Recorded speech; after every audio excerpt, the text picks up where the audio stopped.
Alright, good morning. This is our read aloud for today, 9/21/2020. It's called Sitti's Secrets. Our goal for today is to identify the solutions to the problems in the book. So that is what we'll be doing for our read aloud. Get out, make sure you have your reading discussion questions out so you can write them down and then submit them. Alright, Sitti's Secret. Many children who live here have grandparents or other family members who live far away, even in another country. Is that true of any of you?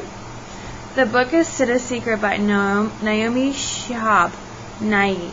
In this story, a girl named Mona, who lives in the United States, goes to visit her grandmother in Palestine.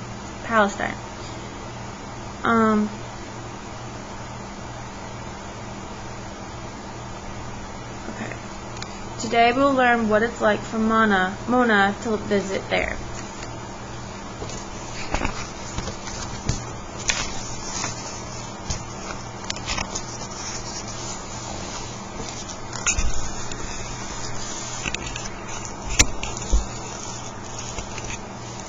My grandmother lives on the other side of the earth. When I have daylight, she has night. When our sky grows dark, the sun is peeking through her window and brushing the bright lemons on her lemon tree. I think about this when I am going to sleep. Your turn, I say. Between us are many miles of land and water. Between us are fish and cities and buses and fields. So Mona is telling the story. She's thinking about Sitti, her grandmother. So we know who is narrating. And presidents, and clotheslines, and trucks, and stop signs, and signs that say, "Do not enter," and grocery stores, and benches, and families, and deserts, and a million trees.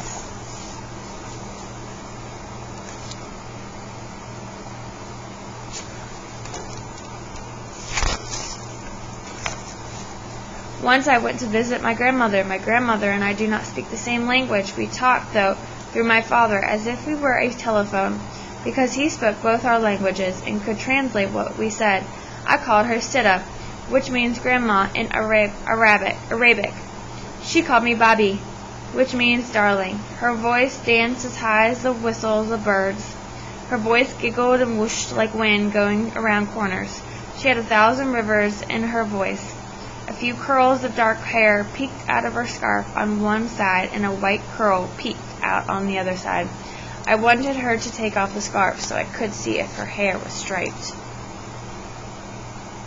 The shapes by Sitti's mouth are words in her language, Arabic. It looks like the words are turning into birds. How does Mona describe Sitti's voice? Now Mona is remembering her visit to Sitti on the other side of the world. So you can see.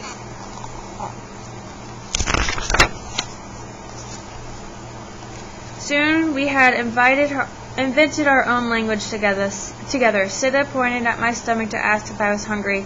I pointed to the door to ask if she wanted to go outside. We walked to the fields to watch men picking lentils. We admired the sky with hums and claps. We crossed the road to buy milk from a family that kept one spotted cow. I called the cow Babi, and it winked at me. We thanked the cow, which whistled in clicks for the fresh milk that we carried home in Sitti's little teapot.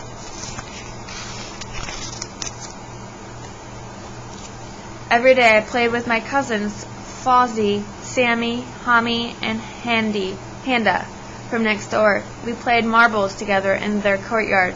Their marbles were blue and green and spun through the dust like planets. We didn't need words to play marbles. So Mona compares the marbles to planets. Where do you see marbles in the illustration? And where do you see planets? So where do you see the marbles and where do you see the planets?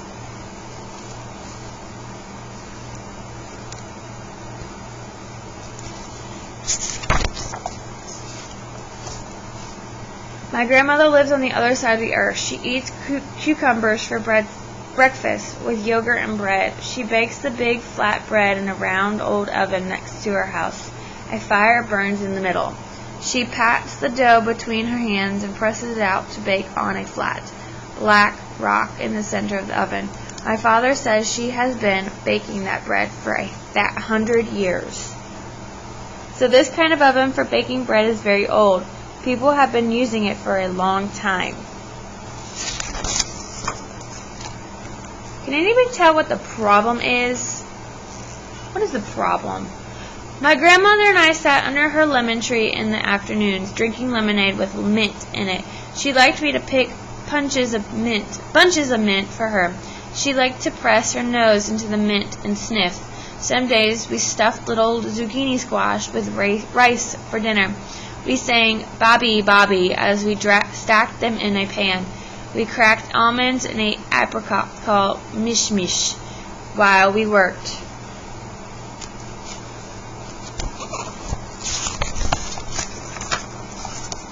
One day, Sitti took off her scarf and shook out her hair. She washed her hair in a tub right there under the sun. Her hair surprised me by being very long, and it was striped. She said it got that way all by itself. I helped her brush it out while it dried. She braided it and pinned the braid up before putting on the scarf again. I felt as if I knew a secret.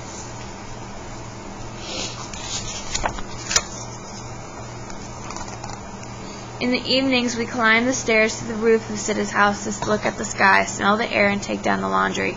My grandmother liked to unpin the laundry in the evenings so she can watch the women of the village walking back from the spring with jugs of water on their heads. She used to do that too. My father says the women don't really need to get water from the spring anymore, but they like to. It is something from the old days that they don't want to forget. As you can see that they have little jugs on the top of their head. That's carrying water.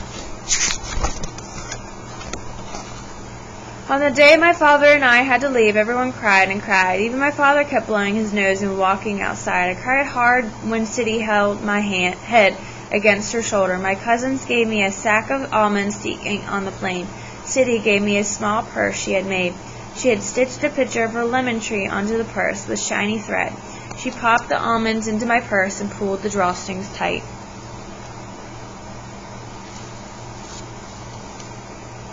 Let's see her purse.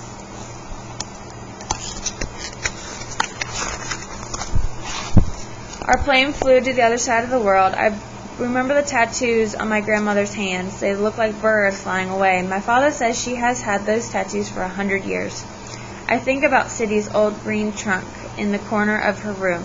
It has a padlock on it. She wears the key on a green ribbon around her neck. She keeps my grandfather's rings in there, and her gold thread and needles, and pieces of folded up blue velvet from her old dresses, and 2 small leather books, and a picture of my father before he came to the United States, and a picture of my parents on their wedding day, and a picture of me when I was a baby, smiling very fat. Did I really look like that? What do the things in Sitti's trunk have in common? And why do you think she keeps them? Why do you think she keeps them? When I got home, I wrote a letter to the President of the United States. Dear Mr. President, my grandmother on the other side of the world has a lemon tree that whispers secrets. She talks to it and gives it water from her own drinking glass. She gushes the branch where lemon will grow. Guesses the branch where lemon will grow next. All the old men and women of her village take good care of their trees. Some have fig trees with shiny leaves. Some have almond trees covered with white blossoms that fall down on the road like the snow. Last night when I watched the news on TV, I felt worried. If the people of the United States could meet Sitti, they'd like her for sure. You'd like her too. My grandmother can read the stars and the moon and the clouds. She can read dreams and tea leaves in the bottom of a cup. She even said she could read good luck on my forehead. Mr. President, I wish you my good luck on your very hard job. I vote for peace. My grandmother votes with me. Sincerely, Mona. So Palestine is the middle of an area that has had wars and fighting for many years. Mona worries about Sitti's safety because of the fighting, and she wants the President of the United States to help make peace between Palestine and its neighbor countries, which is why she wrote that. Does my grandmother know what will happen in the world? Does the world have a forehead? Sometimes I think the world is a huge body tumbling in space, all curled up like a child sleeping. People are far apart, but connected. So Mona compares the world to a curled up sleeping child. How is the world like a curled up child? How is it like a curled up child? It says people are far apart but connected. My grandmother lives on the other side of the world, Earth. While I was dreaming, she rises from her fluffy bed and steps out her door to check the lemons growing on her tree. The first thing she does every day is say good morning to her lemons. All day the leafy shadow of her tree will grow and change on her courtyard wall. She will move with its shade. When she sleeps, she will dream of me. And that's the end. So what is the problem in this story? And what's the solution that they're going to come up with? We'll talk about this later. Thank you.